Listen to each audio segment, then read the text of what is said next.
Langit di atas kepala perlahan luruh, bukan dengan gemuruh kemarahan yang memekakkan telinga,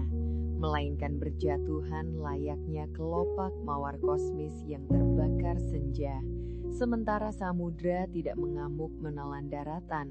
melainkan naik dengan kelembutan selimut sutra yang memeluk bumi hingga tertidur pula selamanya. Di tengah kehancuran absolut alam semesta tersebut, batin sama sekali tidak meronta, jantung tidak memacu dalam kepanikan purba, melainkan terdiam dalam ekstase estetis serta kedamaian transenden yang melampaui segala definisi bahasa ciptaan manusia modern. Fenomena surrealisme puitis ini hadir secara tiba-tiba di dalam ruang tidur sebagai sebuah anomali visual yang secara radikal membalikkan segala kodrat ketakutan kita tentang narasi akhir zaman, menampilkan kiamat bukan sebagai panggung penyiksaan yang brutal dan penuh darah, melainkan sebagai simfoni perpisahan agung yang dirangkai dalam keheningan paripurna. Ketika peluruhan dunia nyata divisualisasikan oleh arsitektur otak sebagai sebuah mahakarya seni yang menggetarkan relung jiwa, sejatinya terdapat sebuah pesan sangat mendesak dari kedalaman lapisan bawah sadar yang sedang mencoba menerobos dinding kesadaran rasional ego yang kaku dan rapuh. Ini bukanlah sekadar bunga tidur acak yang dipicu oleh kelelahan fisik setelah seharian bekerja keras,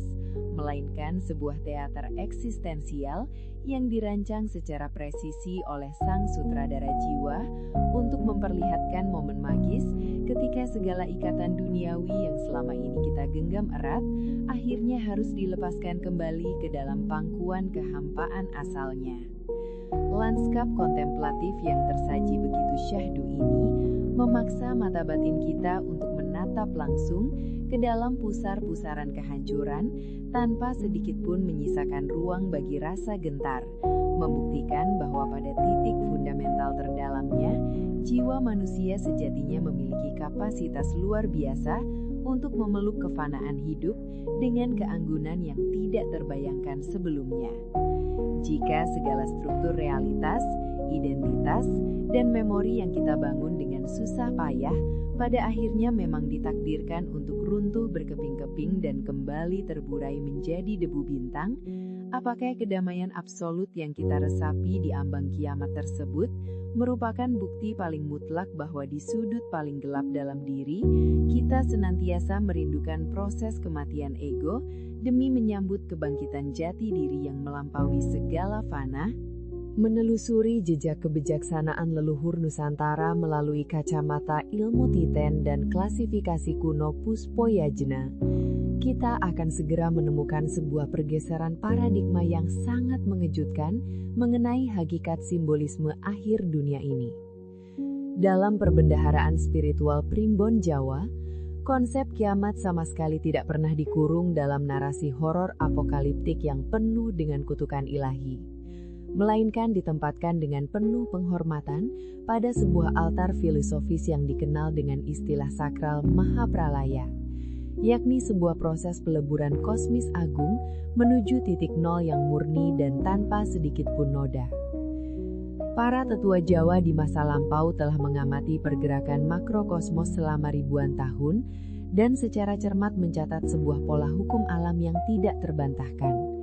bahwa tidak akan pernah ada tanah subur yang sanggup melahirkan kehidupan baru tanpa terlebih dahulu melewati fase pembakaran hutan yang menghanguskan segalanya. Mimpi tentang kiamat yang terasa indah dan penuh kedamaian ini merupakan manifestasi langsung dari ajaran agung Sangkan Paraningdumadi, sebuah filosofi luhur tentang perjalanan kembalinya seluruh percikan jiwa kepada Sang Pencipta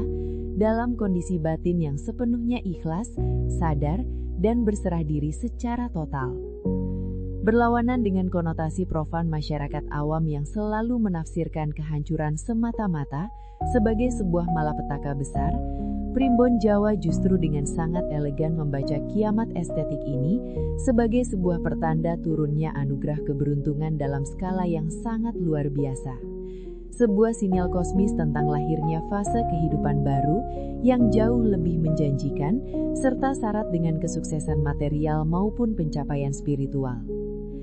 Leluhur kita sangat memahami bahwa ketika alam semesta batin menampilkan realitas kehancuran dalam balutan keindahan yang menghipnotis, hal tersebut adalah pesan resmi dari tatanan semesta bahwa sang pemimpi telah selesai melunasi seluruh hutang karma masa lalunya dan kini sedang disucikan secara komprehensif untuk menerima mandat kehidupan yang jauh lebih besar skalanya. Ini adalah sebuah pembacaan simbolis yang sangat mendalam mengenai siklus waktu tanpa henti, di mana Mahapralaya bukan dipandang secara dangkal sebagai garis akhir dari segalanya, melainkan sebagai sebuah pintu gerbang pemurnian esensial yang wajib dilewati sebelum jiwa manusia diizinkan untuk menulis ulang takdirnya di atas kanvas kehidupan yang telah dibersihkan secara sempurna oleh tangan tak terlihat dari realitas penguasa yang lebih tinggi. Pembacaan leluhur ini secara revolusioner mengubah rasa takut eksistensial menjadi rasa syukur yang mengakar kuat pada keyakinan bahwa setiap keruntuhan struktur masa lalu senantiasa membawa benih kebangkitan masa depan yang telah lama disiapkan secara khusus oleh alam semesta. Berpindah secara perlahan dari teropong kearifan lokal Nusantara menuju lensa analitis tajam psikologi kedalaman, fenomena kiamat damai ini sejatinya menggaungkan resonansi yang sangat presisi dengan kerangka konsep arketipe dari Carl Gustav Jung, khususnya mengenai fase krusial yang sering disebut sebagai kematian ego atau ego death. Otak manusia modern di era Kiwari senantiasa dibombardir tanpa henti oleh tuntutan struktural kehidupan nyata, tekanan hierarki sosial yang kejam, serta ilusi identitas artifisial yang secara kolektif menciptakan sebuah penjara mental yang sangat menyesakan ruang napas kesadaran. Ketika akumulasi tekanan dari realitas eksternal tersebut mencapai titik didih yang tidak lagi dapat ditoleransi oleh batas maksimal mekanisme pertahanan psikologis kita, alam bawah sadar yang terhubung langsung dengan lautan ketidaksadaran kolektif atau collective unconscious akan secara otomatis mengambil alih ruang kendali di fase tidur terdalam untuk melakukan sebuah operasi shadow work yang sangat dramatis namun dipenuhi dengan kelembutan tak terduga.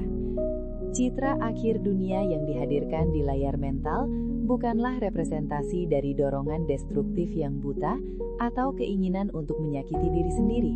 melainkan sebuah proyeksi visual yang sangat canggih tentang runtuhnya struktur ego lama yang sudah usang, lapuk, dan tidak lagi memiliki relevansi dengan lintasan evolusi sang pemimpi menuju keutuhan diri yang otentik, yang oleh Jung dinamakan sebagai proses individuasi menuju pencerahan wujud asali atau the self.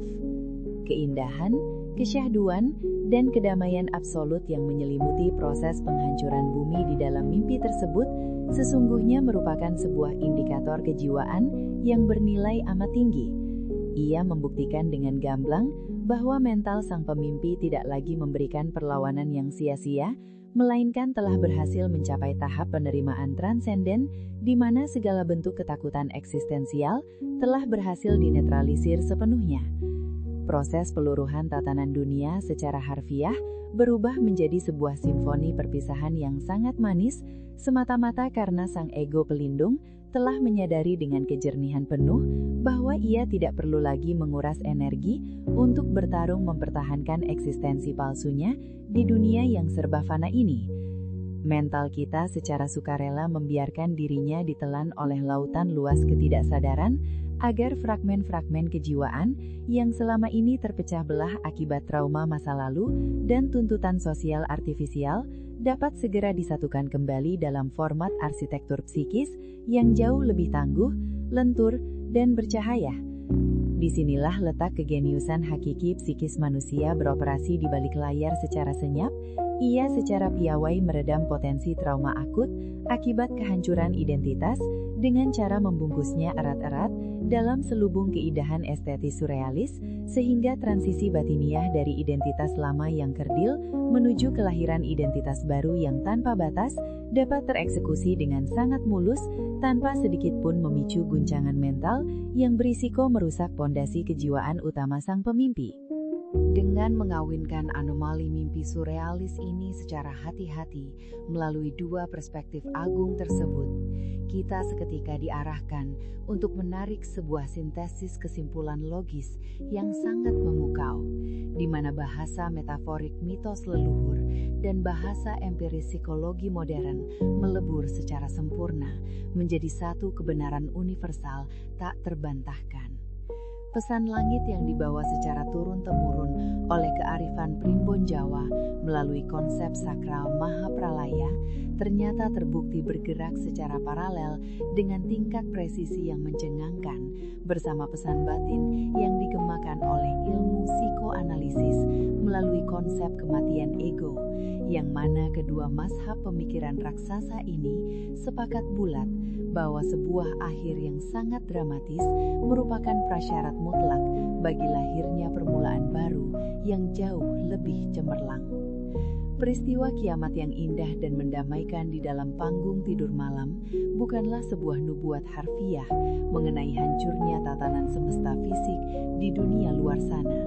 melainkan sebuah kompas navigasi spiritual tingkat tinggi yang mengarahkan kesadaran murni kita untuk segera mengenali, merangkul, dan pada akhirnya merelakan kepergian bagian-bagian dari hidup kita yang memang sudah tiba pada takdir waktunya untuk dikuburkan secara layak.